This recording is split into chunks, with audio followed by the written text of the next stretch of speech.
Right guys, welcome back to the channel and to another episode of Your Armies on Parade. It has recently been Armies on Parade and I, of course, do promise to deliver. I've got Mr. Carl Duff with me and his Genestealer Cult Army. So Carl, welcome to the channel.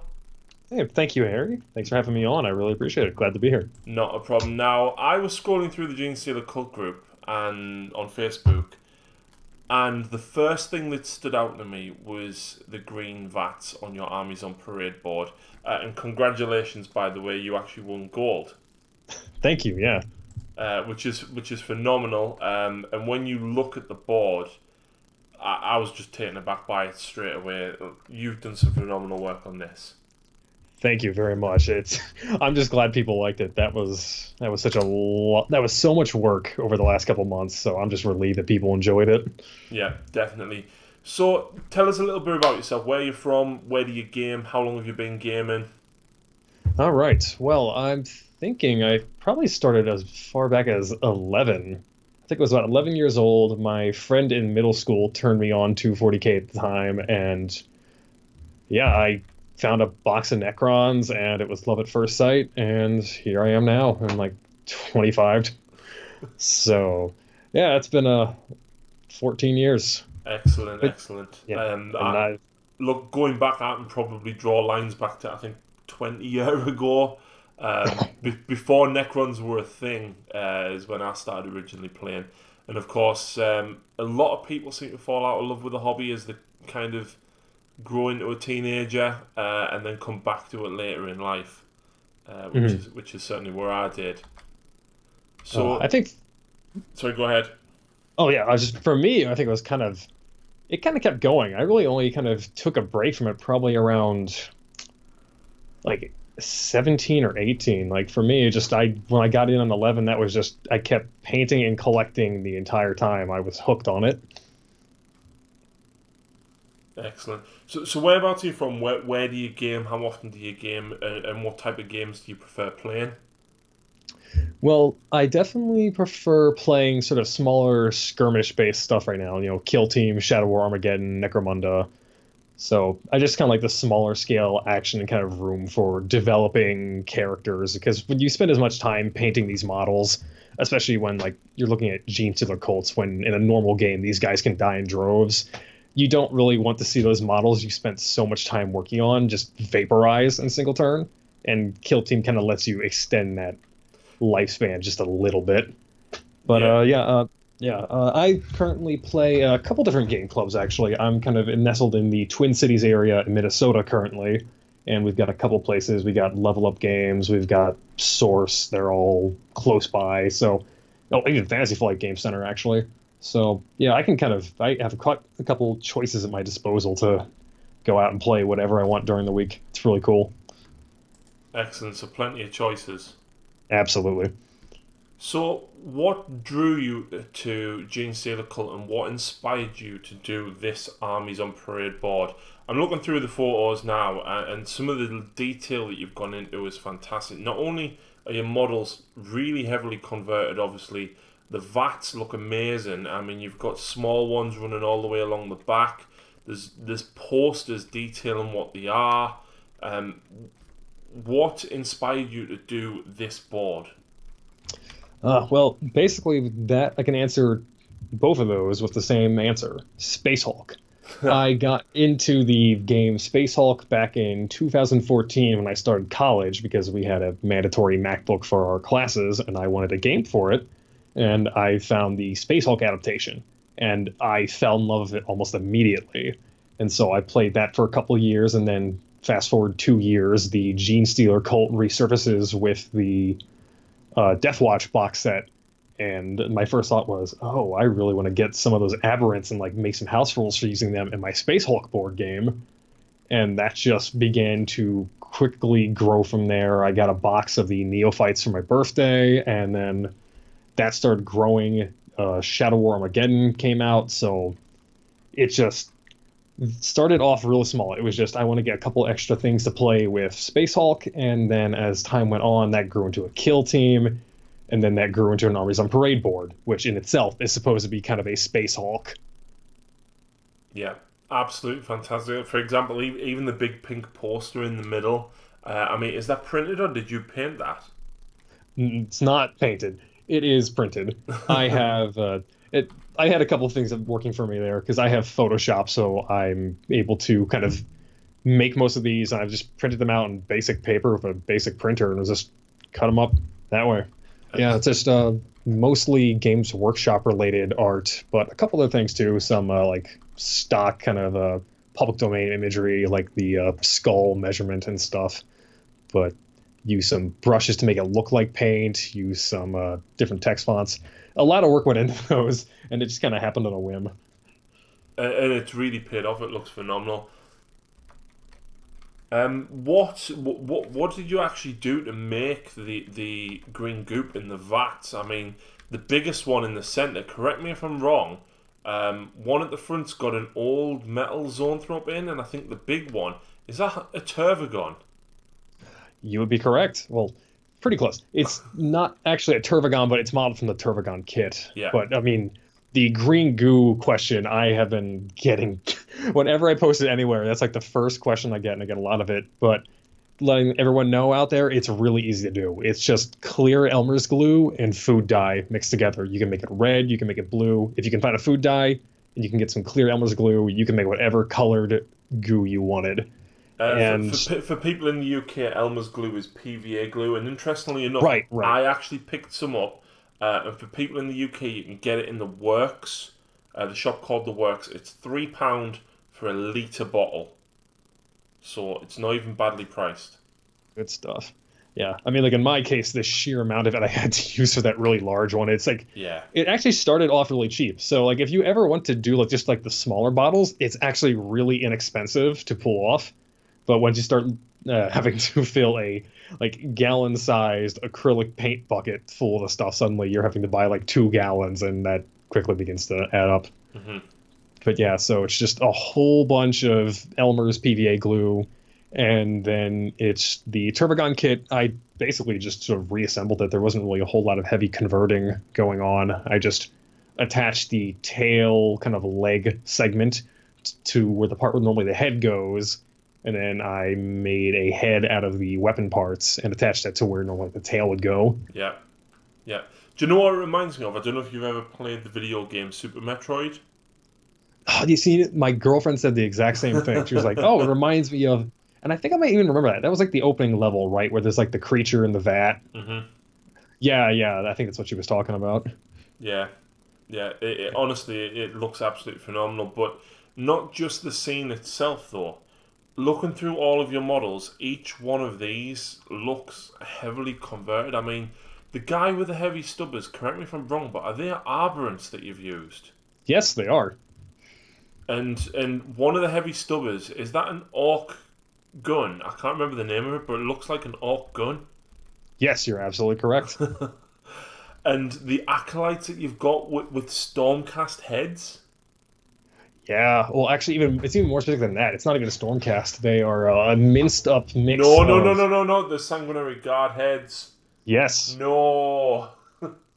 There's some sanguinary guard heads, and some of them I even cut the sanguinary guard faces off and put Eldar Harlequin masks on them instead. Wow.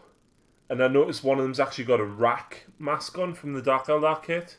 Yep. I'm also looking at the acolytes here as well. The guy in the middle is the Abominant, but you've given him a chainsaw from an orc kit. Yeah, actually, if you're thinking of the one that has the like really big chainsaw arm, he's not even supposed to be the Aberrant, or well, no, not the Aberrant, the Abominant. I get their names mixed up all the time. But yeah, he can be either an Aberrant or an Acolyte. But yes, it's from the I think it's actually no, it's a I did it so long ago, I'm getting them mixed up now. It was actually a orc knob chain weapon, right? Like one of their big heavy choppas, and it was cut up and mixed with a cyborg arm. Wow. And then the guy that you've got with that, like, it's like a glaive or baton, but you've used 2 chainswords and put them back to back. Yes, yeah. Wow. Some of this stuff is amazing, man. But even looking at your neophytes, for example, it's hard to tell what some of them are, but is there some poxwalkers mixed in there as well? Oh, absolutely. Yeah, a lot of poxwalkers, and there's just I sometimes forget there's so much going on with each model. There's I see some Skitari robed heads. Yeah, I there think. were, I think, a couple. There are definitely a couple robed heads. One actually is lifted from the Chaos Cultists. Like, there's a mix of Poxwalkers, Chaos Cultists. Even more than that, we also have the Crypt Ghouls. Am I missing anything? Yeah, Oh, actually, there's so many. there's some crypt ghouls crawling along the ground there I can see as well. Absolutely fantastic stuff. Yeah, it's like really, I just whatever I can find in my bits bin, I just can look at it. And And what can I do with this? you've also got a squad of more normal looking humans. I presume these are like veterans. Yeah, Um, like Trader Guardsman. yeah, and of course the Ogren behind, but he's got a Genestealer-esque head and a Yep. Tyranid Warrior Rending Claw. Yes, he's got a Tyranid Warrior Rending Claw. The head was green stuffed. Well, I mean, not the entire head, but like the obvious, like the bulbous head in the back, the crest, all that. Really, really nice work. And you know what? You've put together a phenomenal army. I know you prefer skirmish games and everything, but this just looks absolutely amazing on that display mode. So absolutely hats off to you, man. This is fantastic. Thanks, man. It's like 2 years in the making. I think as soon that's just been slowly growing over 2 years. Like this was something that just was like the Armies on Parade was an opportunity where I was like, I've actually accumulated a lot of these guys in the last year. Maybe I Yeah. can actually make an army and put it out there. And just for the guys that have seen the Hobbit troll, that's a count as Carnifex, isn't it? Yes, and honestly, I didn't even that was not even in the plan originally. I just saw the Troll Brute model and thought that would make a really cool looking, messed up, just a hybrid monster creature. And only later on, I kind of thought, I could probably use this as Carnifex. And my first thought was just, that's a cool model. I Yeah. want to use that. Yeah. So, what drew you to painting the skin a very, very intense pink? What was your inspiration behind that? Oh, this is always a fun one to tell, but actually, the short version of it is I used to work at a kitchen for a while, and we had these rotisseries, and you would have to constantly fill them with chicken, which meant I was handling raw chicken at least 2, 3 times a day.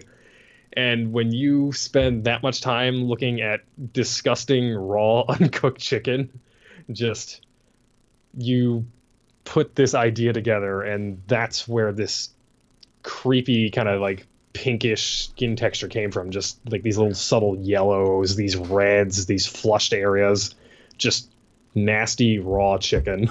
That's incredibly grim. Yeah, I know. I was like, if I'm gonna keep looking at these, I gotta find like something to come out of this. So, out of the models that you've got on your armies on parade board or the pictures that were shown, which one is your personal favorite model? Oh, of my personal favorite models amongst the armors, oh man, that is so hard because the amount of work that went into each of them, I have an attachment to each of them. But if I really had to be picky about it, I really like the original Neophyte squad leader I made for Shadow War Armageddon, where I don't know if I have a direct picture of it on there, but he's sort of like a mix of a Genestealer body, bloodletter legs. He has this mask on. He's got like one outstretched claw. He's got sort of a banner on his back.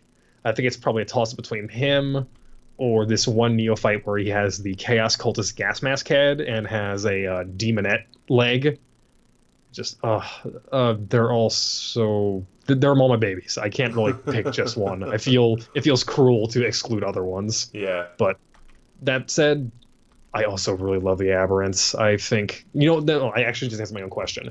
My favorite by far are my those aberrant gunners with the orc bits, with the Yes. two heavy machine like the stubbers. Yeah. Just yeah, those were because I mean that was back when you could only get the aberrants from the Deathwatch box set, and they were really really rare, and you could only get them like secondhand, otherwise buy the whole box. And Yeah.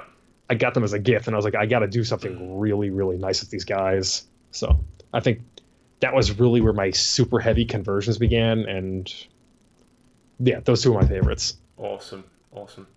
So when you're building and you're painting and you're hobbying and stuff, what do you like watching or listening to in the background?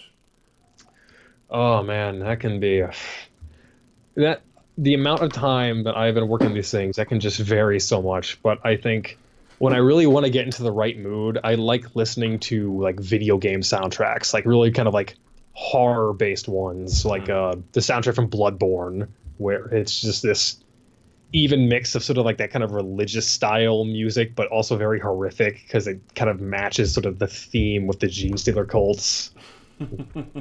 Just the kind of thing that gets you kind of in the right mood to make these horrific looking monsters. Yeah. But I mean, that being said, there were other times where I was just watching old episodes of MST3K, Mystery Science Theater 3000, just having those kind of back to back, working on the models.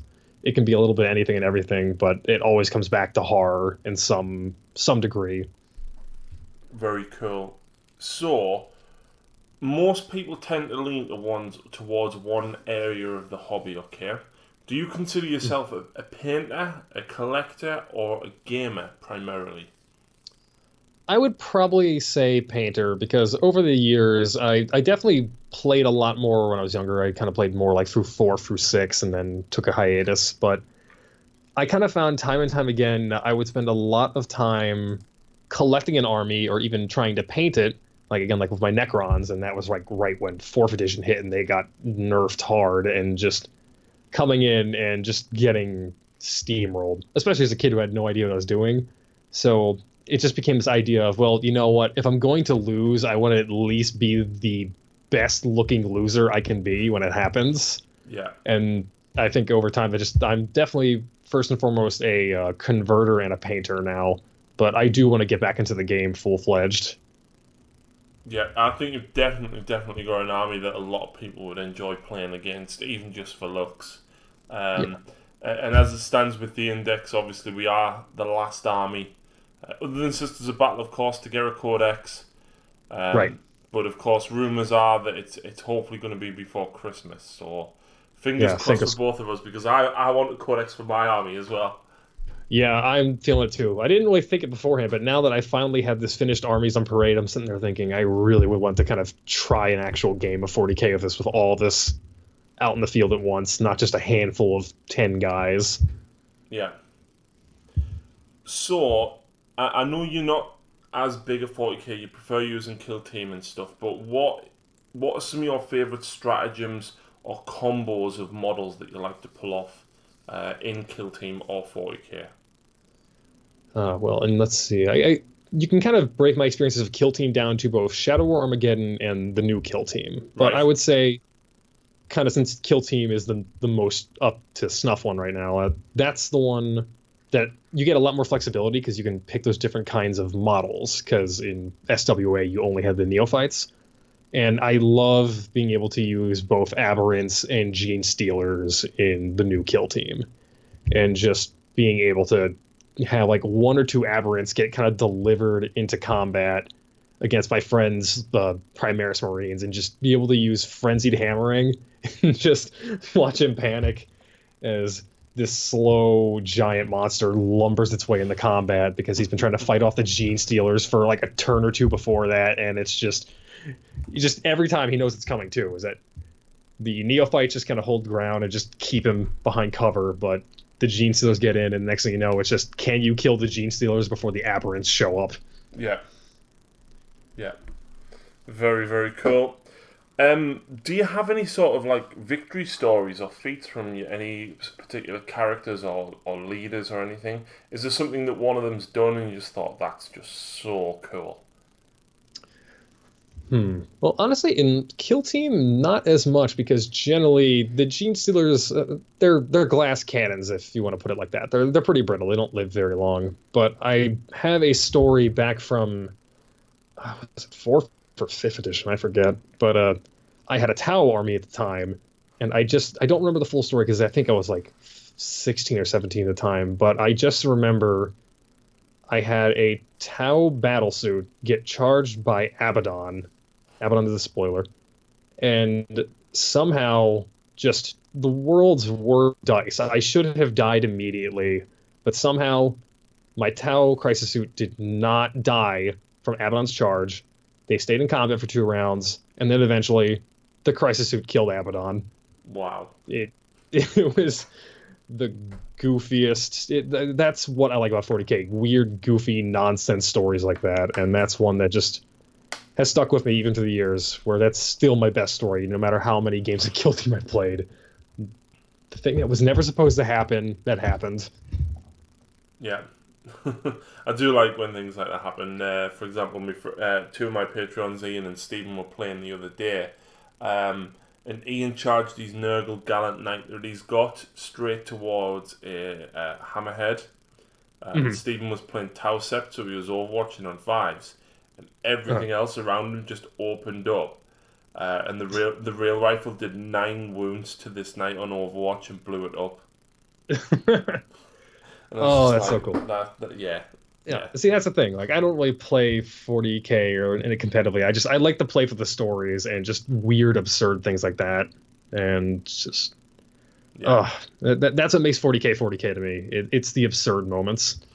And of course, the narrative campaign that I'm currently filming between Genestealer, called Deathwatch, and Harlequins is being filmed. We've done the first mission already, and you are going to love it because it's against the Genestealer cult guard that I've got.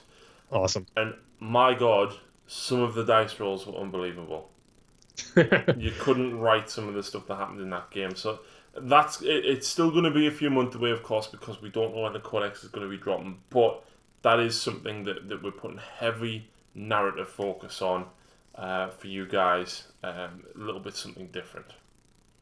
I'm looking forward to it. Cool. So, what's next for your army?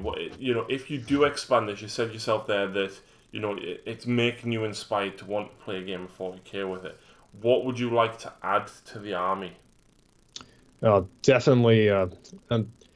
Definitely some more just Imperial Guard, Astra Militarum units. I want to really expand on that part because I think sort of on its own, outside of a couple of really specific units like the Aberrants, the Genestealer cult doesn't really have it doesn't have a lot of endurance, but those tanks that the Guard have, I want to commandeer some of those for the Four-Armed Emperor.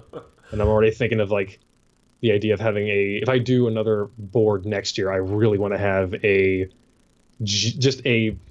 it called? Not the normal Baneblade, but the one that's got a transport capacity, has the Vulcan cannon on the front. Stormhammer? I forget exactly what it's called, Stormlord, I think, something like that. Not sure. I think so. I want one of those, and just it just has a bunch of Genestealers just clamoring out of the back, and it's just pulling down an Imperial statue or something. That would be awesome. That's my set piece for the next year. I'm convinced that's what I want to do. I want to get a Baneblade. I want to get just some tanks, and I mean that's what I think is so cool about the Genestealer cult is that you can not only have Tyranids, but you can just have the Guard. You can have all these different things, and there's just the amount of conversion possibilities endless. Yep. I'm so excited. I mean, look at my conversions. I absolutely love doing them. It's wild. Different. I love stuff like that, and just you can get really weird and really creepy with it in a way that just I think that's Tau notwithstanding. I always really enjoy the creepy 40K factions like Necrons and just these monsters. I love doing stuff like that. Absolutely. If you like Baneblades, you're going to love next week's battle report because Ali decided to bring 3 Baneblades against me. Oh. Yeah. Well, looking forward to it. And he loves these tanks a lot. So that's something else to look forward to. Listen, I've got another pretty big question for you. Now, you've obviously mentioned there that you've had Tau and Necrons before. But if money was no question, and you could walk into Games Workshop and walk out with whatever army you wanted and whatever models you wanted for that army, what would you walk out with and why? Oh man. In a perfect world, it'd be some Tomb Kings. Yes. In a perfect world, I could walk out of there with a pile of Tomb Kings because I've always wanted to do that. Yeah, But I mean, I never got into fantasy until Age of Sigmar like 2 years ago. yeah, Lucy had a go of it actually, my partner, and she wanted to play it more than me. I had demons, but and my friend was like, "Oh, just bring your demons, you'd never go." She played it and she was like, "I love this. It's so easy and cool," and that's how I've ended up getting into fantasy. I'm aware of older fantasy, but I never mm, really played it. So Tomb Kings have always been this kind of they're there, but nobody really talks about them. yeah, exactly. I mean, I was obviously the same thing. I was too late for fantasy, but Total Warhammer 2 came along and they had the Tomb Kings expansion, and oh man, I want those guys so much. But I need to play Total Warhammer. I've got it on the Xbox. I need to go and play dude, it's so good. but even I'm fortunate enough that we're not. I say we're not too far from Warhammer World. It's a 3 hour drive, but I make regular visits. And in the display cabinets, when you see the big scorpions, or you see the Sphinx looking ones with like the bladed sides on, it's just Yeah, like yeah, they the look War Sphinx. so cool. They're such gorgeous models. Oh, what I would do to get a crack at some of those. Oh man. But I mean, I guess since they're not actually in production right now, if I had to pick another one, I'd really probably just. I don't think it'd be a set army. I think I'd just keep collecting as many different kinds of kits for their bits. Yeah. Just I want to keep amassing bits for more conversions, or I guess failing that, you know, part of me wants to almost say I want to do like a Lamenters army. I almost want to do some like Space Marine Lamenters. I always really like those guys. Very, very cool. You're saying there obviously about bits. It's very interesting as well that like you could have a Skitarii sprue, you could have a Genestealer Cult Neophyte sprue, you can have some Guard sprues, probably cultists, and I probably missed other ones off here. And you could just smash the entire kits together, chop all the bits up, chuck them in a box, and just build some guys. Oh, absolutely can. That's what I love about them so much, and I think that's why even more than any one army, if I got to walk in with just a blank check for Games Workshop or Warhammer World, I would just get as many different wild kits with as many wild bits as possible, just to keep as many doors open as possible. Like that Calidor Necromunda gang, I'm working on a couple cultists with that. Yeah, Like I'm making an icon even the one. Necromunda models are fantastic as well. Yeah, there's so much great stuff. Like I'm just trying to think. Like I think the gamut of kinds of kits I've used for my things. Like, we have the Poxwalkers, we have the Cultists, we have Demonettes, we have Bloodletters, we have Crypt Ghouls. It's just if it's creepy and it looks ramshackle, you can make a Genestealer Cultist out of it. Yeah. Yeah, I mean, for example, we talked earlier about the level of detail on some of the smaller models, like the Neophytes, for example. And I mentioned Blood Reavers from Age of Sigmar for Khorne. Yeah. Again, even stuff like that. Oh, fantastic! They would also just so many different kinds. It just the sky's the limit when you have a horde of mutant alien hybrids. Well, listen, thank you very, very much for tuning in. Thank you very much for joining me. I really do appreciate it. Yeah, thank you for having me on. It's been great. Not a problem. And I look forward to seeing the rest of your conversions. Now, you have recently set up an Instagram page, haven't you? Yes, I have. So I will post a link in the description down below to Carl's Instagram page, because I'm sure you all want to see more work and more conversions. Yeah. Honestly, Carl, this isn't me just saying this because you're here on the podcast, but your conversions are some of the best conversion works I've seen.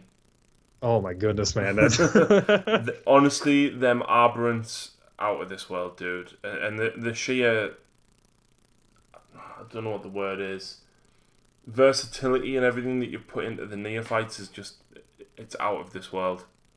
dude. Thank you so much. It's beyond exciting just to be getting this kind of responses from people. It's just virtually just me doing it just on my own for fun, and it's grown into something that I just want to keep going. It's so cool. But yeah, guys, I'll have a new Instagram here set up. You guys can take a look at. I will actually also be posting a lot of the documentation of how I built the board. So if you want to kind of see how that got started, I'll be posting those pretty soon. And you can just kind of see the whole thing from just sketches in my notebook to the finished product. Excellent stuff. Well, Carl, thank you very much. Yeah. And, thank you again, Harry. Not a problem. And thank you guys for listening. Tune in next time. Be sure to check out the rest of the channel for battle reports, painting tutorials, hobby hangouts, and everything as well. So thanks for watching, and we'll see you again soon.